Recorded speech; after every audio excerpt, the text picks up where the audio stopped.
Assalamualaikum warahmatullahi wabarakatuh. Perkenalkan, nama saya Kania, NPM 101200039, kelas C3 Manajemen.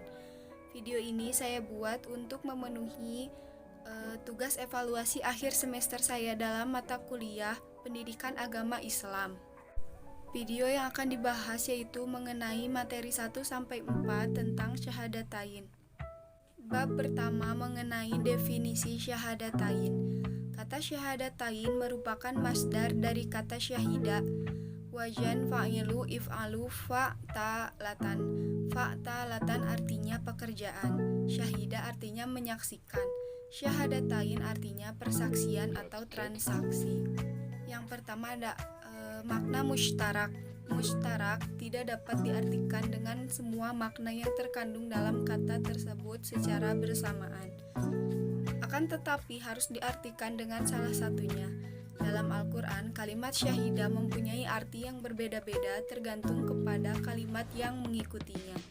Yang kedua ada makna muradif, adalah beberapa lafaz yang menunjukkan satu arti.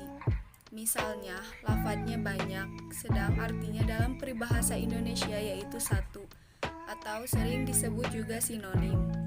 Dalam Al-Quran, kalimat syahidah mempunyai persamaan kata atau muradif antara lain. Yang pertama, proklamasi atau pernyataan, yaitu pemberitahuan kepada umum. Yang kedua ada sumpah. Sumpah adalah pernyataan yang diucapkan dengan resmi dan dengan bersaksi kepada Tuhan. Yang ketiga ada pengakuan ikrar berjanji dengan kesungguhan hati atau pengakuan terhadap suatu kebenaran. Yang ketiga, makna syar'i. Secara syar'i, syahadatain memiliki makna yaitu satu, ikatan, akidah atau iman dan keyakinan. Kedua, perjanjian, persetujuan tertulis maupun lisan dua pihak atau lebih yang saling berjanji akan menaati persetujuan tersebut. Lalu ada A, sumpah setia, perjanjian manusia dengan Allah maupun sesama manusia. B, sumpah atau janji yaitu pernyataan yang mengandung konsekuensi hukum.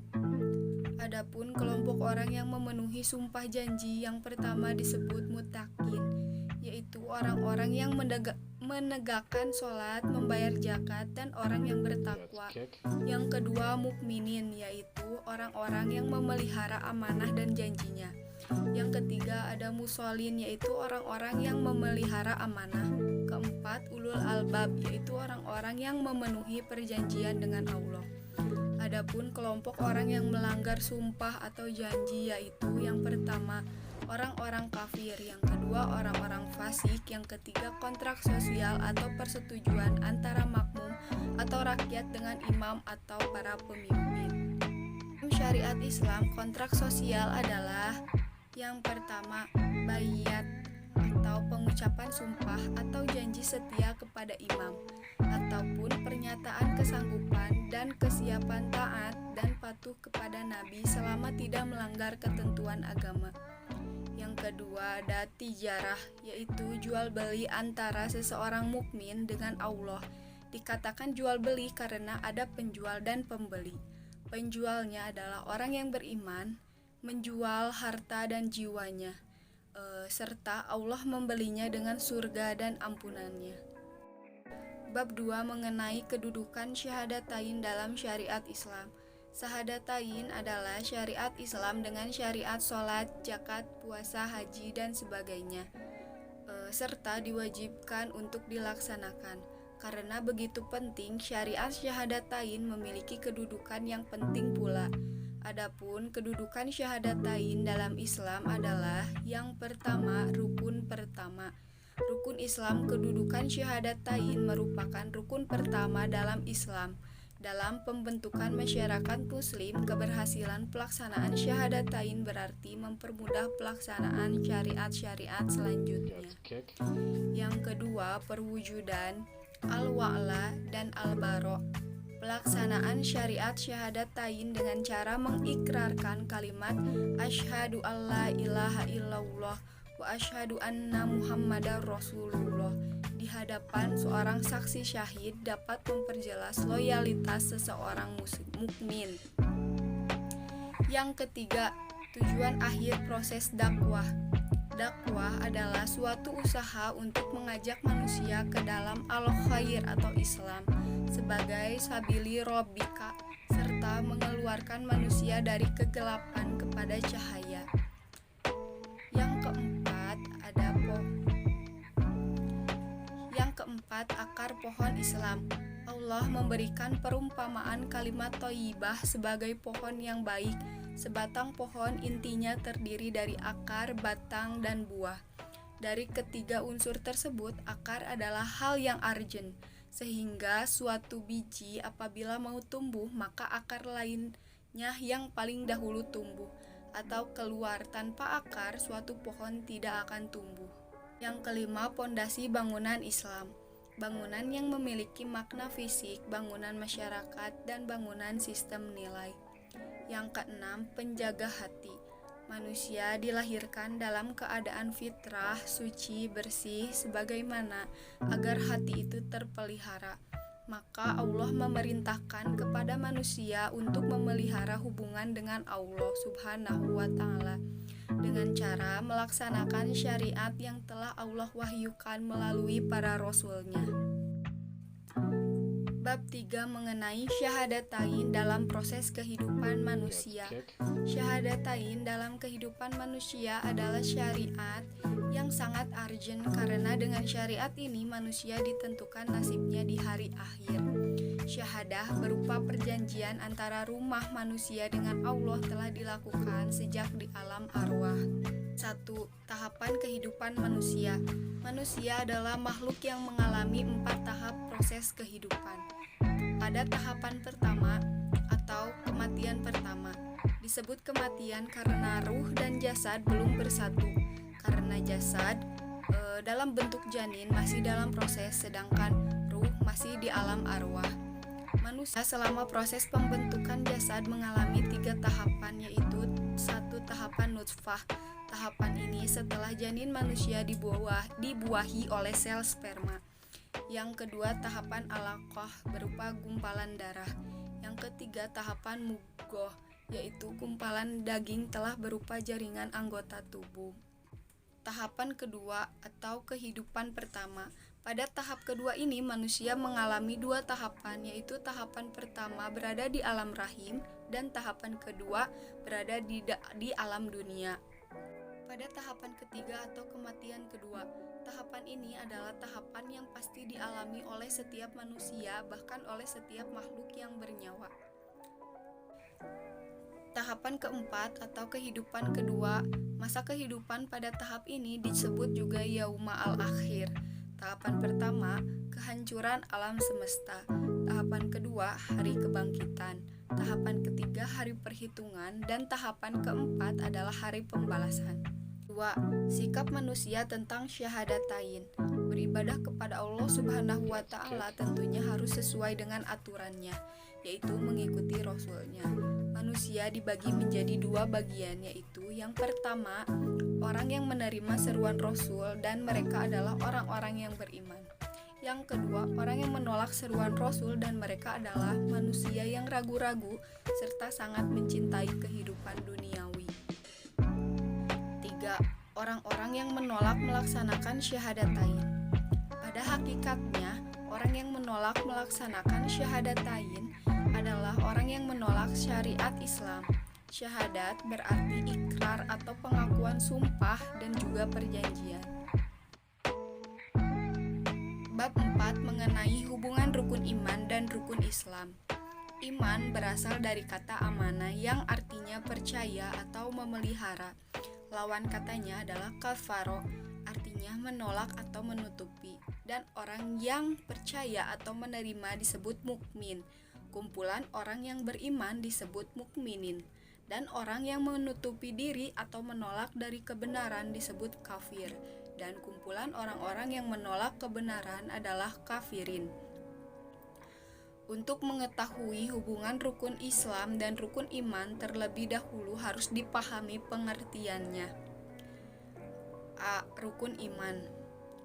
1. Iman kepada Allah Subhanahu wa Ta'ala. Iman kepada Allah artinya menerima atau percaya kepada zatnya, sifatnya, dan af'alnya. Iman kepada zat Allah subhanahu wa ta'ala. Zat Allah itu pasti ada. Allah itu ahad atau esa, mukhalafatul lil hawadisi atau berbeda dengan makhluk ciptaannya. Allah itu maha goib. Allah itu baqo atau abadi, dan al-awwalu wal akhiru atau keberadaannya tidak ada yang mendahului dan tidak ada yang mengakhiri. Allah itu wujud atau ada, kidam dahulu, dan qiyamuhu binafsihi tidak bergantung kepada yang lain. Iman kepada asma wa sifat Allah subhanahu wa ta'ala. Mukhlis yaitu mukmin yang memiliki sikap hanya untuk Allah semata. Muhsin yaitu mukmin yang memiliki sikap merasa dilihat, didengar, dan diperhatikan oleh Allah. Sobir yaitu mukmin yang memiliki sikap tenang. Mutawakil yaitu mukmin yang memiliki sikap berserah diri sepenuhnya. Mutakin yaitu sikap mukmin yang hati-hati. Lalu ada iman kepada af'al Allah. Af'al adalah perbuatan atau tindakan Allah, artinya perbuatan Allah. Allah sebagai pencipta, pemelihara, pengatur, pengurus, pendidik, pencipta manusia. Allah juga sebagai raja yang memerintah dan melarang, juga menghukum dan memberikan pahala. Hubungan fungsional Rob, Malik, dan Ilah. Allah sebagai Rob, manusia atau pencipta. Allah sebagai Ilah, manusia atau sembahan. Allah juga sebagai Malik, manusia atau raja. Iman kepada malaikat Allah. Beriman kepada malaikat dengan segala sifatnya merupakan kesempurnaan seseorang mukmin. Malaikat Allah memiliki sifat-sifat: 1. Senantiasa taat kepada Allah. 2. Memiliki kemampuan istimewa. 3. Memiliki tugas masing-masing. 3. Iman kepada kitabullah. Mempercayai dan meyakini bahwa kitab-kitab itu benar-benar wahyu yang diturunkan oleh Allah kepada para nabi dan para rasulnya untuk menjadi pedoman hidup. Yang pertama ada al-huda atau petunjuk dan pedoman hidup.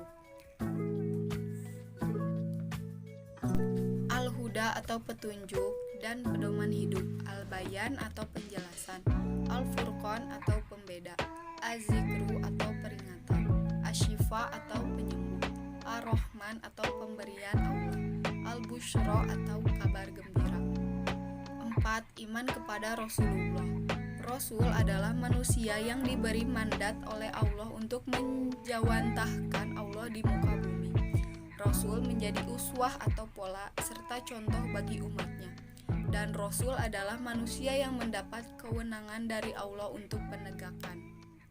5. Iman kepada hari akhir. Iman kepada hari akhir adalah ciri muttaqin, dan yang membedakan antara orang yang beriman dengan orang kafir adalah iman kepada hari akhir. Yang keenam, iman kepada takdir Allah. Takdir Allah adalah ketentuan Allah yang berupa baik maupun buruk. Segala sesuatu kejadian di muka bumi hakikatnya adalah ketentuan dari Allah subhanahu wa ta'ala. Rukun Islam. Menurut lugot, al-Islam berasal dari kata aslama, artinya patuh, menyerah, tunduk. Dan orang yang tunduk kepada Allah disebut muslim. Kumpulan orang-orang muslim disebut al-muslimun. Dalam perspektif Al-Quran, rukun Islam adalah 1. Syahadatain, sholat, zakat. Syahadatain, sholat, dan zakat adalah 3 ajaran pokok agama tauhid yang dibawa oleh Nabi Ibrahim. Ajaran ini juga disebut milah Ibrahim atau dianut oleh para nabi sesudahnya. Yang kedua ada saum. Allah memerintahkan saum dengan perintah kutiba yang diartikan oleh para musafir dengan wujiba, artinya diwajibkan. Yang ketiga haji. Haji adalah berkunjung ke al-bait atau Ka'bah. Ka'bah adalah rumah pertama yang dibuat untuk beribadah kepada Allah subhanahu wa ta'ala. C. Hubungan rukun iman dan rukun Islam. Hubungan rukun iman dengan rukun Islam tampaknya presentasikan dalam hadis yang diriwayatkan Ibnu Majah, yaitu Iman itu dipahami oleh hati, diucapkan oleh lisan, dan dikerjakan oleh perbuatan. Iman tanpa Islam tidak bermakna apa-apa. Hubungan rukun Islam dan rukun iman serta ihsan bagaikan sebatang pohon. Iman sebagai akar, dan akar tidak tampak di permukaan, tapi akarlah yang menyebabkan pohon itu dapat tegak berdiri. Akar pula lah yang pertama muncul dari biji apabila mau tumbuh. Islam sebagai batang. Batang, dahan, dan daun merupakan perwujudan pohon itu sendiri yang dapat dilihat dan yang membedakan dengan pohon-pohon yang lainnya. Ihsan sebagai buah. Buah adalah hasil suatu proses. Buah akan dihasilkan suatu pohon yang tumbuh dengan sempurna dan cukup usia. Sekian video dari saya mengenai syahadatain. Apabila ada kesalahan atau kekurangan, mohon untuk dikoreksi. Terima kasih semuanya. Wassalamualaikum warahmatullahi wabarakatuh.